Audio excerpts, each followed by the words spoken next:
Today I'm going to look at that really trendy, whimsical look that is taking the wedding world by storm. I'm going to use this gorgeous gold container to recreate a design that I feel is inspired by the Dutch and Flemish era.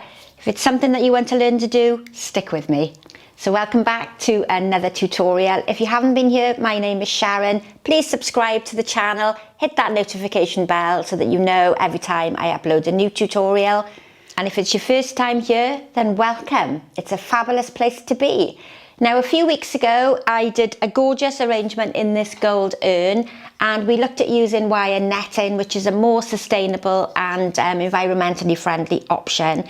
It's not something that everybody can achieve, and it's not something that everybody can do sometimes if you have to transport your designs a long distance. So what I'm going to do today is recreate this style here with exactly the same flowers, and I'm going to recreate it, but this time using floral foam. So you get to see two different versions, and I think it's quite important in this industry, and if you're just doing this for a hobby at home, that you see that flowers can be used in different ways. You don't have to buy a set flower quantity or a set flower combination to create a particular design. They're versatile, you can reuse them, you can create different versions of different arrangements. So we're going to look at it today using floral foam. This is half a block, and I'm going to push it down into my container as low as it can go. And because that's nice and secure in there and nice and firm, it means I don't have to put tape over the top. I know that's not going to fall out, and I know it's not going to go anywhere.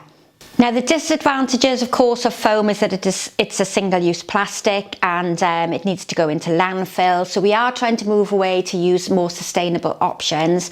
And I have used lots of different versions on the channel, and you'll find those in a playlist.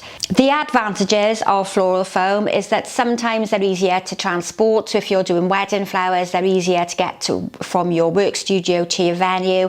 Sometimes they last longer. It depends a little bit on the flower type.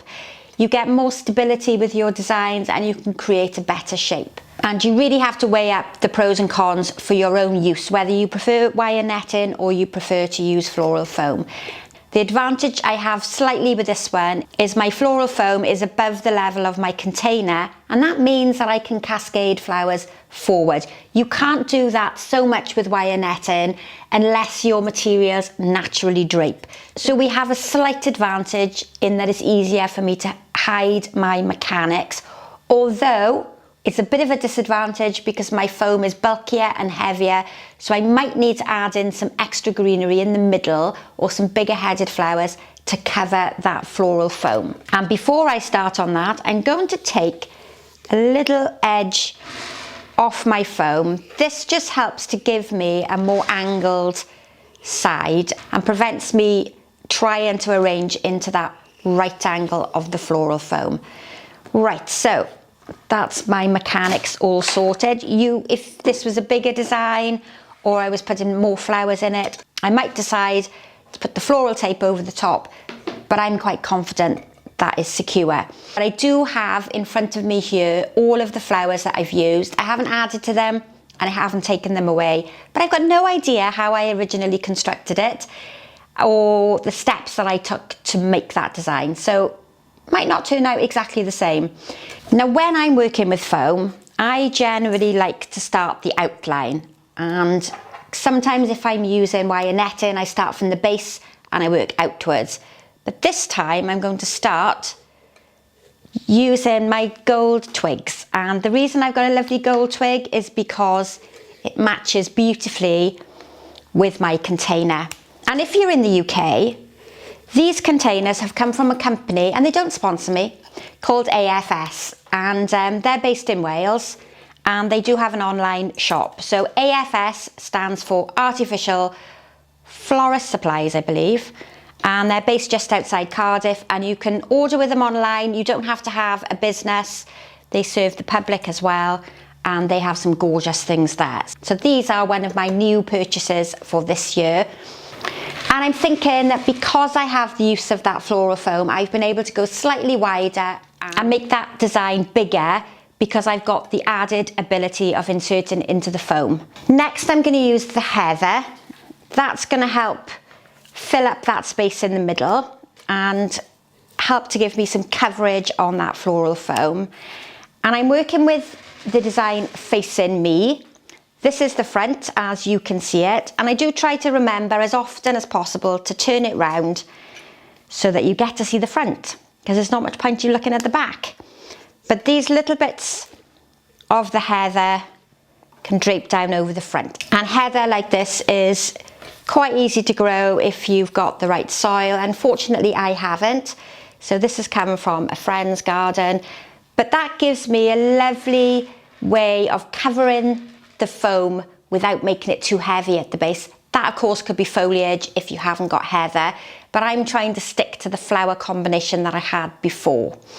Now I do remember that I had 3 roses, these gorgeous orange roses, and they are still the same length as when I took it out of the original design. And I remember that these were to my left hand side. So I'm going to do the same sort of pattern. And what I did with these was created that internal triangle. So I didn't do that traditional method where we place things opposite a center line, which is very traditional floral arranging. I've gone with what we call an internal triangle, which is inspired by the Fibonacci sequence, which is a very different way of arranging flowers, and it follows the 3/5/8 proportion, not the rule of 3s, which we generally use in floristry. And what I've created is an internal triangle, which has a shorter gap, a slightly bigger gap, and then a larger gap to give you, if I remember rightly, an isosceles triangle, but I might have just got that completely wrong. But we've got a triangle form, and if I drew a line between each flower head, I would have an internal triangle. And that's what we aim to do with the different flower types, is to have these irregular triangles forming, and we avoid that symmetrical pattern on either side, and you get a much more playful, sort of whimsical design. And it's a style that you will see in lots of magazines, you'll see it on the internet. And because in traditional floral design we've been taught to do things symmetrical on either side, sometimes it's visually hard to understand what you see in these gorgeous, sort of quite modern floral designs. Right, so what I've tried to do is bring some orange on one side and orange on the other. It's a different flower type, but here I've got that triangle forming as well. It depends what position you're looking at it from in the camera, but we've got that triangle starting to take place. Now I'm going to use these amazing, look at those, aren't they just fabulous? These are Scabious, and because it's tall, I'm guessing that I had it in this sort of position somewhere. I've got some little buds which are going to work towards the back to give me that depth.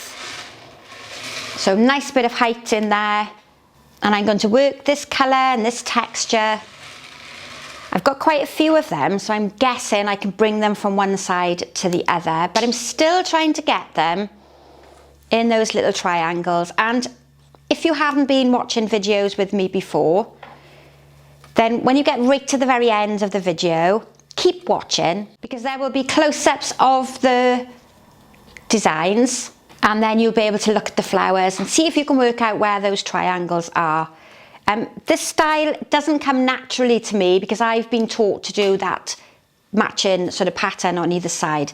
So I have to almost think about this. It doesn't come as naturally to me, but you'll see here, we've got 1, 2, 3 that form that triangle.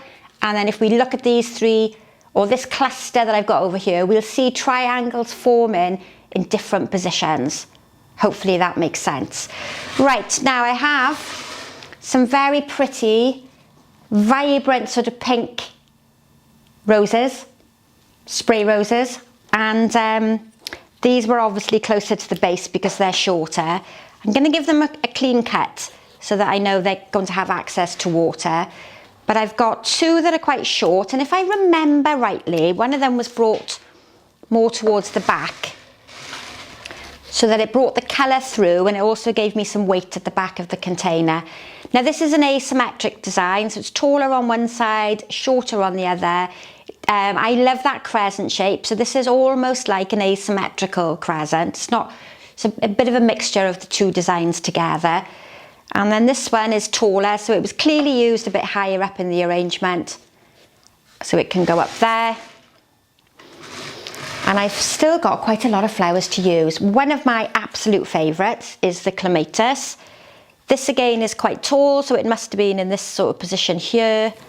And these types of designs are fabulous, particularly if you've got a matching pair, because you can make them on either side of the altar. You could do them on either side of a bookcase or the mantelpiece, and you can do them in reverse. So this one has the shorter side on my right, but you could do a matching one. I think I'm going to have to cut this shorter. You could have a matching one on the opposite side. Now the reason that I'm cutting this shorter is because I have that foam. So I have the foam at the top of the container, whereas last time I would have had to push the stems right down to the bottom of the container to take up water. So I don't need quite so much stem length with this particular design. I'm guessing I'm going to have some extra greenery for the back because all my mechanics are showing. But I do have these short pieces of Lisianthus, and they're not particularly long, so I've obviously used these towards the base. But these are going to work quite well now, tucked in, nestled in amongst all that fabulous heather to create some base weight. So it brings your eye down into the centre, and it brings that colour and that texture all the way through to the bottom as well. So a fabulous little flower. And if you're buying good quality Lisianthus like this, they are probably more expensive than a lot of supermarket flowers, but you will have lots of heads on them. So they're quite good value for money, and they do go a long way, and they do last really, really well. Right, now I've been talking and I haven't turned that round at all. So that pretty pastel shade is linked through the middle. Again, I've tried to achieve flowers in groups of 3, so you get that triangle showing. And we're almost at our final flower. Now I do have one rose, which I know I used at the back to bring a bit of weight to the back. And this one might look like it's a bit sort of flopping in the wrong place, but when you look at it from the front, it gives you depth and it makes your eye travel backwards. What we don't want to do is create a really flat design. That rose has also made your eye travel through from the front to the back, and it's added weight to the back of my container so that it doesn't fall over. And then my final flower is this gorgeous butterfly ranunculus. So, so pretty, so delicate. And I'm going to work it in towards the top centre. I'm going to use the tall stems to add in height without losing that asymmetrical sort of shape that I'm trying to create. And then with these longer ones, what I can do over this side is bring them up to meet that golden twig on the opposite side. Now these little urns are massively fashionable at the moment. They're almost like that old-fashioned sort of compote bowl. And we've looked at a couple of different ways of arranging in this style. But these mini little urns are massively fashionable, or they're coming through in fashion for weddings for this year and for next year. So if you're somebody that's planning a wedding for next year and you want to be ahead of the game, then this is something that you could look at using. They look amazing as tablescapes, so you can have different size bottles and different size containers to create some interest. Or you can collect lots of different styled containers from charity shops or car boot sales, and then you can have that really beautiful, eclectic sort of style. Right, I'm down to my last couple of ranunculus. These are delicate, soft, very pretty. This is the butterfly ranunculus, if I haven't already said. Generally speaking, it's more of a summer flower. Quite easy to grow in the garden if you're good at growing things from seed. And that final one is just going to pop in at the front, and then I'll get some extra greenery so I can cover the back. And I think that is just absolutely glorious. So we'll turn that round. And I'll just add in some short little bits of foliage at the back. I don't want to distract away from the fresh flowers at the front. I just really want to use this to cover my floral foam. And as I'm doing this, I'm going to remind you that there are some leaflets over on Etsy, on the Etsy store, that you can store to your laptop or your computer, or you can print off and keep in a file. And those handouts help to explain the principles and elements of design, which are really quite important. Oh, I've just found a little bit more heather. We've also got an ebook over on Amazon, which also explains the elements and principles of design. And you can join me on Facebook. I've got a private Facebook group called Sharon's Innovations Group, and you can join lots of like-minded people on there to share photos of your designs or ask any questions. And one more final piece there at the back, that's helped cover all of my foam, which is really important, but it hasn't taken your eye away from all those amazing flowers that I've got in the front. At the moment, I think this is my favourite style of arranging, and I love this really bright clashing colour combination that is fashionable at the moment. So thank you as ever for watching. I look forward to seeing you for the next tutorial. Don't forget to comment and share the videos with anybody that you know, and ask any questions, or let me know what you would like me to create. And I'll see you for the next video. Bye for now.